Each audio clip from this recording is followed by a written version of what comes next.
Hello everyone and welcome back to my channel, Alex here. So today I just wanted to briefly talk about my experiences in first year's Teachers College and what you can expect going into Teachers College.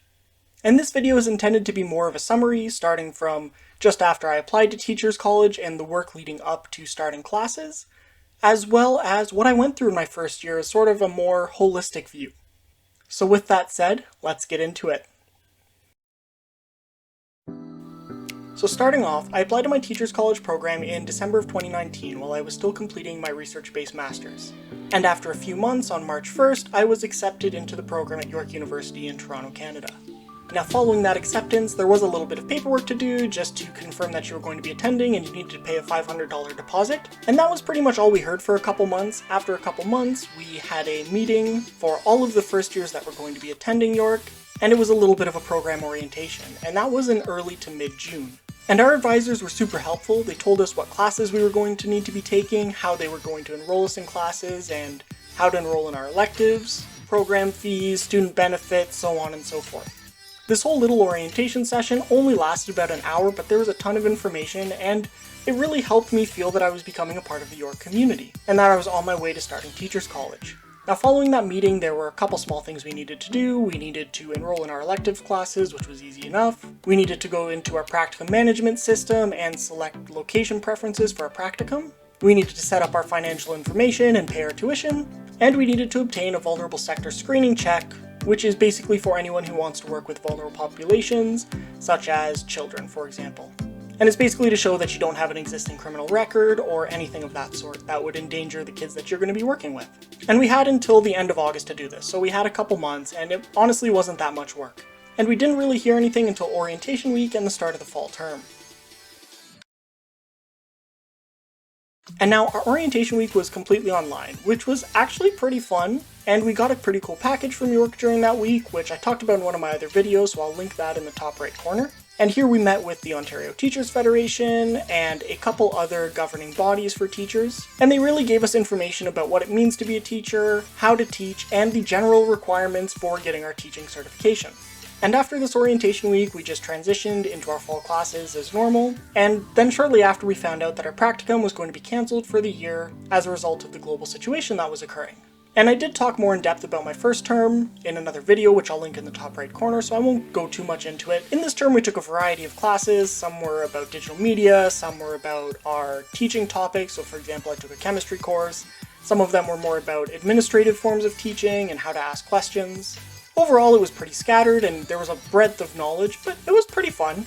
Now at the end of the day, it wasn't very practical, but at the same time, the university was still adjusting to having to make all online classes, and we had older profs who weren't used to the online software, so on and so forth. But it was a good term, and it was a lot of fun, and it was nice to get to know the program, just how they mark, what sort of tasks you're going to be asked to complete, what exams and midterms look like, so on and so forth. And then we moved into our second term,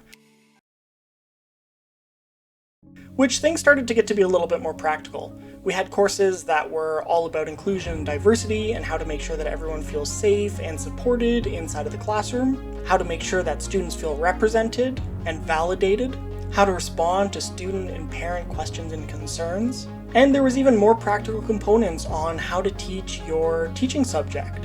And I think that this term was a lot better than the first term. I think it was more practical. I think that all of us had adjusted to the program and what type of assessments we were being asked to do. And we even had some of the teachers again from our first term, which was actually really nice because you got to know them, and a lot of them actually have offered to be references for us in the future, which I think is really cool and really great. But with that said, this term was actually pretty work heavy. We had a lot of classes going on at a given time, and we also had some of our classes that were condensed into 6-week courses, so you would be having a course 2 to 3 times a week. So for example, you would have a Wednesday-Friday course, and you would get assignments on Wednesday that you need to complete by Friday, and Friday assignments that you need to complete by the next Wednesday, along with readings and everything else. So it was pretty hectic, and the workload was really heavy, but honestly, it wasn't that hard. And I think what a lot of people say, and I'm going to come back to this in a little bit, is that Teachers College is very heavy and it takes up a lot of time, but it's not necessarily hard. But anyways, that was pretty much it for our second term. And then what happened near the end of our second term, a lot of the year 1 students were reached out to and asked and said, hey, since your practicum was cancelled this year, you're going to need to make up your placement hours next year. Which obviously it worried a lot of us because we still have a full course load for next year. and we just didn't see how we were going to fit in all the elective courses that we needed to take, and how we were going to fit in these extra 25 to 30 days of placement hours, depending on what program you were in.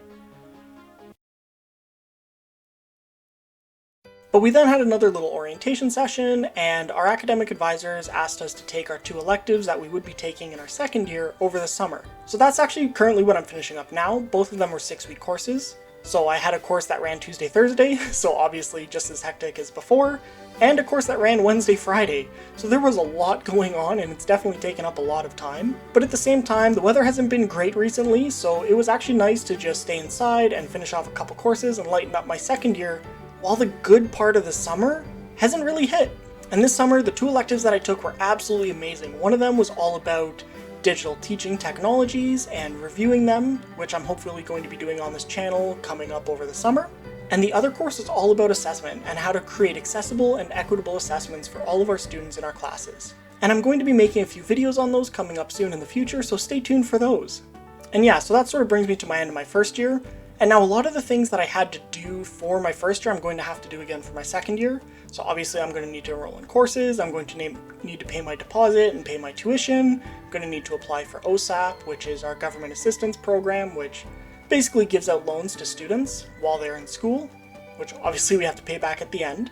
And I'm going to need to get another vulnerable sector check. But for the next 2 months, honestly, it doesn't look to be too bad, especially since we don't have any classes.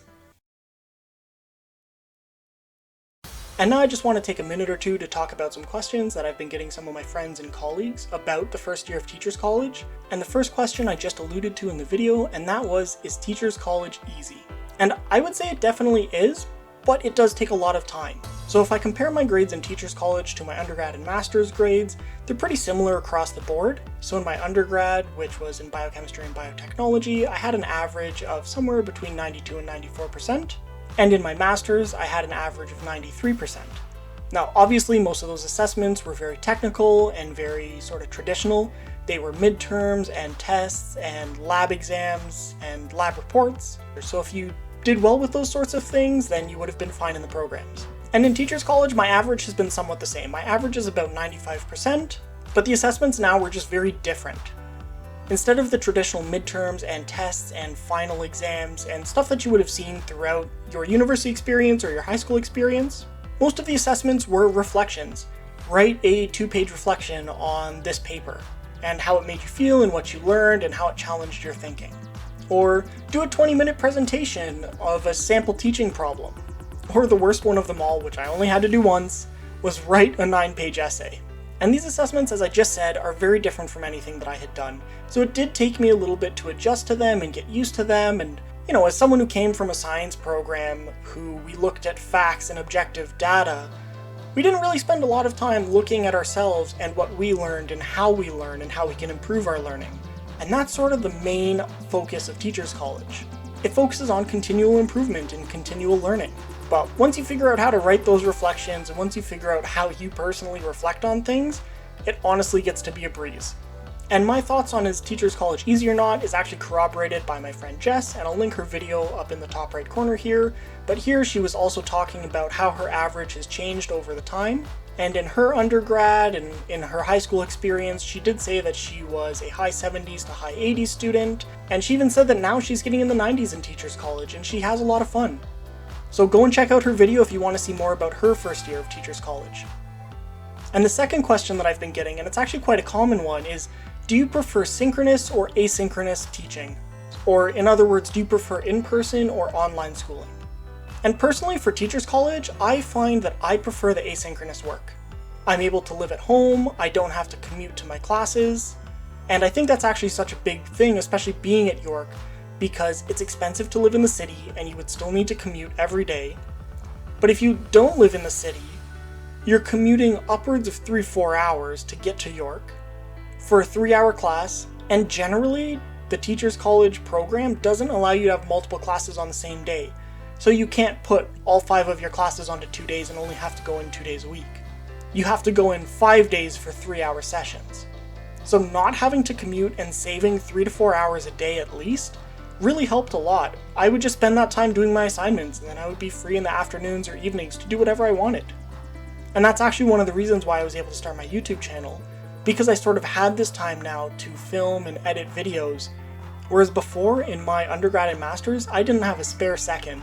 Just wake up, go to school for 12 to 14 hours, come home, eat, and sleep. Rinse and repeat for 12 months straight, for 7 years. And I think also with Teachers College, since a lot of it is self-directed learning, read this paper and reflect on it, write this essay, engage in a group project. A lot of that stuff can happen online anyways, and it isn't affected by whether it's in person or not. Now, it's great to do in-person group work, but most people, they have jobs or they have family commitments, so really you're meeting up at 8 p.m. over Zoom anyways. So I personally found that my educational experiences haven't been affected by going online. If anything, they've been improved. I don't have to wake up at 5 a.m. in the morning to get on a bus by 5:30, 6 o'clock, so that way when my classes start at 8:30, I'm ready to go. I'm just able to live my life and enjoy. And I think that's a pretty common sentiment amongst all of us in Teachers College right now, and we are hoping that next year the majority of our courses will be asynchronous and online. It saves a ton of time, and we can put that time into actually learning things from Teachers College, or putting time into our practicum. And now the last question, what are the effects of the current global situation, and how did that affect Teachers College? Now, with respect to Teachers College, as we all know, it forced things to go online, and it forced some practicums to be cancelled, which we're going to need to make up hours next year. But I think the real big effect of that was the university had to pivot very quickly, going from scheduling in-person learning to moving everything online. And when they decided that in mid to late August, all the teachers had to revamp all of their courses. And it was pretty hectic for older teachers to try to get used to new online softwares and new ways of teaching. For example, how to teach over Zoom, and what does it look like to put students in breakout rooms, and how do you do classroom engagement online, so on and so forth. But I think now that we're a year into it, everyone pretty much has it figured out, and I haven't had any bad experiences over the past 6 months. But yeah, so that's the end of this video. I hope you all enjoyed, and if you like this content, please like and subscribe to my channel. It goes a long way in helping new YouTube content creators like myself out. As a side note, I've been astounded by some of the views I've been getting on some of my videos, so thank you so much to everyone who's been tuning in and who's been coming back as a regular for my content. I greatly appreciate it. But I'm signing off now, so have a great day and stay happy, safe, and healthy. Bye everyone!